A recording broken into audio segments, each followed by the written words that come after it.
rant I've ever done, and we're covering everything from people underestimating me to the algorithm being more unpredictable than a Roblox obby to why grinding for hours doesn't always equal views to the most stressful Roblox moments that are somehow worse than actual school. And if you stick around to the end, I'm dropping a challenge that I need every single one of you to participate in, so let's get into it. Okay, so let's talk about this whole underestimating thing because it's been happening my entire life and I'm so tired of it, where my classmates will literally see me working on content and editing videos and putting in actual effort, and they'll be like, oh, that's cool, but like, how many views do you even get? As if numbers are the only thing that matters, as if the grind and the creativity and the hours I put in mean nothing just because I'm not at 1 million subscribers yet. And it's the same energy as when you're playing Roblox and people see you're not level 100 yet, so they assume you're trash at the game even though you could probably destroy them in any challenge, but they judge you based on one number that doesn't even tell the full story. And the worst part is when teachers or adults hear you're trying to make content and they get that look on their face where they're trying to be supportive, but you can tell they don't actually believe it's a real thing. Like they'll say, oh, that's a nice hobby. And it's like, no, this isn't a hobby, this is something I'm genuinely passionate about and working towards, but because I'm young and because I'm not viral yet, they treat it like it's a phase I'll grow out of, and doubt that disbelief. That subtle dismissiveness, it actually fuels me, because every time someone underestimates what I can do, it just makes me want to work harder to prove them wrong and show them that success isn't always linear and numbers don't tell the whole story, and the people who doubted you in the beginning are gonna be the same ones acting like they always knew you'd make it once you actually blow up. And I'm storing every single doubt, every single dismissive comment, every single oh that's cute response, because one day I'm gonna look back at all of that and laugh. Now let's talk about the algorithm, because if you think Roblox obbies are unpredictable, wait until you try to understand how YouTube and TikTok decide what gets pushed and what gets buried, because the algorithm is like playing a game where the rules change every single day and nobody tells you what the new rules are, where one day you post a video and it gets 10k views in the first hour and you're thinking, oh, I figured it out, I cracked the code, this is it, and then you post the exact same type of video the next day and it gets 200 views and dies immediately, and you're sitting there like, what changed? Because I did everything the same, I used the same format, the same editing style, the same thumbnail strategy, but apparently the algorithm woke up on the wrong side of the server and decided today we're not pushing your content. It's like running through an obby where sometimes the invisible platforms are actually there and sometimes they're not, and you just fall through and die for no reason, where you're doing everything right, you're timing your jumps perfectly, you're following the path, but the game just decides, nah, not today, and kills you anyway. And that's exactly what the algorithm feels like, where you can study every tutorial, watch every how to grow on YouTube video, optimize your titles, your descriptions, your tags, do everything right, and the algorithm will still just randomly decide your video isn't worth pushing. And the worst part is when you see someone else post something similar and it blows up and you're like, I literally posted that same concept 2 weeks ago, where was this energy then? But the algorithm doesn't care about fairness, it doesn't care about who worked harder or who deserves it more, it just cares about whatever metrics and patterns it's programmed to follow, and sometimes those patterns make 0 sense. Video wouldn't even hit 50 likes, and honestly that made me want to prove them so wrong that I'm about to go out like gambling, where you're putting in hours of work and just hoping the algorithm decides to be nice to you that day. Let me tell you about the grind, because people see a video that gets decent views and they think, oh, that was easy, you just recorded for 10 minutes and posted it, but they have no idea about the hours that go into each video, where I'm sitting there scripting and re-scripting, trying to make sure every line hits, trying to keep it entertaining and engaging, where I'm recording the voiceover and doing take after take after take because one word sounded weird or the energy wasn't right or I stumbled over a sentence, and even though nobody would probably notice, I notice, and I want it to be as good as possible, so I record it again and again until it's right. And then there's the editing, where I'm sitting at my computer at 1 a.m. because that's the only time I have free, and I'm cutting clips and syncing audio and adding effects and making sure the pacing is good and the retention will be high, where I'm watching the same 30 seconds of footage 50 times trying to decide if this cut works better than that cut, and obsessing over details that most viewers won't even consciously notice, but I know they'll feel the difference between a well-edited video and a lazy one. And after all of that, after the scripting and the recording and the editing and the thumbnail creation and the title optimization and the description writing and uploading and scheduling, I hit publish, and then I wait, and sometimes the video does well and all that effort feels worth it, but sometimes the video just flops and gets a fraction of the views I expected, and all those hours, all that effort, all that lost sleep feels like it was for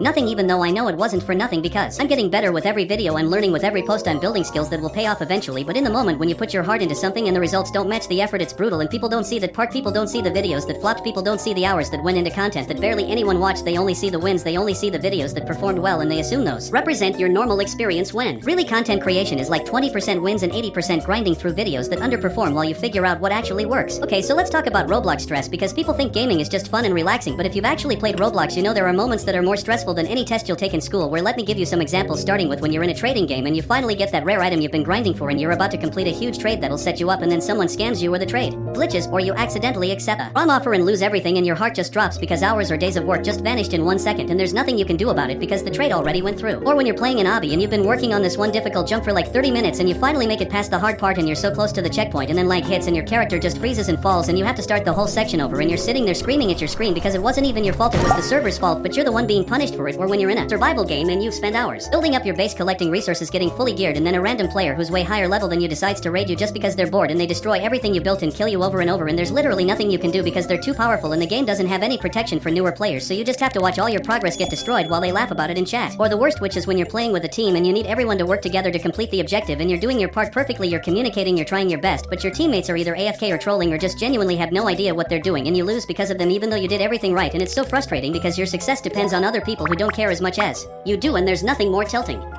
then losing because of factors completely outside your control, or when you join a game that looks fun and within 30 seconds you realize it's a pay-to-win nightmare where everyone who spent Robux has insane advantages and you're basically useless unless you also pay, and you're just thinking, why did I waste my time joining this? But you've already committed, so you stick around for a bit hoping it gets better, but it doesn't, and you leave feeling annoyed that games are designed like this now. And honestly, these moments, these Roblox moments where everything goes wrong and you feel that surge of genuine stress and frustration are sometimes more intense than school stress, because at least with school you know what to expect, you know when tests are coming, you know what homework is due, but with Roblox the chaos is random. You never know when lag will hit or when a scammer will appear or when your teammates will throw, and that unpredictability, that constant possibility that everything could go wrong at any moment keeps you on edge in a way that's honestly exhausting but also kind of addicting, because when things go right, when you finally beat that obby or complete that trade or clutch that game, the high you feel makes all the stress worth it. Now let's talk about why 50 likes on this video specifically matters more than you probably realize, because it's not just about the number, it's about what that number represents. Where when my classmates said this video wouldn't hit 50 likes, they weren't just doubting the video, they were doubting me, they were doubting my ability to create something people care about, they were doubting that what I have to say matters, and proving them wrong isn't about ego, it's about validation, not validation that I need to feel good about myself, but validation that I'm on the right path, that the time and effort I'm putting into this isn't wasted, that there are people out there who connect with what I'm creating. Because here's the thing, when you're starting out or when you're still growing, every single like, every single comment, every single subscriber feels personal in a way that it probably doesn't when you're huge, where if you have 1 million subscribers and a video gets 50k likes, that's just another day. But when you're smaller, when you're still building, when you're still proving yourself, those first 50 likes represent 50 people who took a second out of their day to say I see you, I hear you, what you made matter to me, and that's powerful. And that's why I remember specific comments that people left on my early videos, because back then every comment felt like a vote of confidence, like someone saying keep going, you're doing something right, and those comments stuck with me and motivated me to keep creating even when videos flopped, even when growth was slow. And the opposite is true too, where that one troll comment, that one person who goes out of their way to say something negative can stick with you forever, where you'll get 99 nice comments and one mean one, and your brain will fixate on that one mean comment and it'll live in your head rent free and make you second guess everything, even though logically you know that one person's opinion doesn't matter, but emotionally it hits different, because when you put yourself out there, when you create something personal, you're vulnerable, and criticism, even stupid meaningless trolling criticism, can hurt more than it should. And I think that something people don't talk about enough is how much weight individual interactions carry when you're a smaller creator, where every like, every comment, every bit of engagement feels significant, because you're not numb to it yet, you haven't reached that point where numbers become abstract, you're still at the stage where you can remember individual people who supported you early on. And that's why hitting 50 likes on this video specifically would mean something to me, not because 50 is a huge number, but because it would prove that my classmates were wrong, it would prove that there are people who care about what I have to say, it would prove that I'm building something real, even if it's still small and growing. And honestly, that feeling of proving doubters wrong is one of the best feelings in the world, where you get to look at someone who underestimated you and show them receipts, show them proof that they were wrong about you, and that feeling is fuel, that feeling is what keeps you going when things get hard. Okay, so we're getting deep now, because I want to talk about why I actually do this, why I make rant videos, why I spend hours creating content about Roblox and YouTube and life and mental chaos. And it's not just for views. I mean, obviously views are nice, views mean the algorithm is working, views mean people are finding my content, but that's not the core reason I do this, because the core reason is that I genuinely love this. I love having a platform to say what I'm thinking, to express the thoughts that bounce around my head at 3 a.m. to connect with people who feel the same way I do about things, where I'll make a video ranting about school or overthinking or algorithm stress, and people will comment saying, I thought I was the only one who felt this way. And that is what it's really about. It's about creating something that matters, even if it's small, even if it's just to a handful of people, because creativity isn't about going viral. Creativity is about making something that's true and that resonates. And if I can make one person feel less alone, if I can make one person laugh or think or feel understood, then that's a successful video regardless of the numbers. And I think social media has messed up our perception of success, where we equate success with metrics, with followers, with likes, with views, when really success should be measured by impact, by whether you created something meaningful, by whether you grew as a person, by whether you stayed true to yourself instead of just chasing trends. And I've learned so much about myself through making content. I've learned that I'm better at writing than I thought. I've learned that I actually enjoy editing, even though it's tedious. I've learned that I have opinions and thoughts worth sharing. I've learned how to take criticism. I've learned how to handle failure when videos flop. I've learned patience. I've learned consistency. I've learned that growth takes time and that overnight success is a myth. And all of these lessons, all of this personal development happened because I started creating content, not because I went viral, but because I showed up and did the work even when nobody was watching. And that's what this channel represents to me. It represents growth. It represents authenticity. It represents the idea that you don't have to be perfect to start. You don't have to have everything figured out. You just have to begin and figure it out as you go, and be willing to fail and learn and improve. And that philosophy, that mindset, is what I want people to take away from my content, where it's not just about the rants. It's not just about complaining about Roblox or school or the algorithm. It's about showing that it's okay to struggle. It's okay to be frustrated. It's okay to be figuring things out, because we're all figuring things out, and pretending like we have it all together is exhausting and fake. And I'd rather be honest and messy and real than polished and fake and perfect. Alright, so we're at the end, and I told you at the beginning that I had a challenge for you, and here it is. I need this video to hit 50 likes just to prove my classmates wrong, and I need you to drop a comment telling me your craziest, most stressful Roblox moment, because I want to know if I'm the only one who's experienced the absolute chaos that Roblox can create, or if you've been through it too. And I'm talking about the lag debts, the scam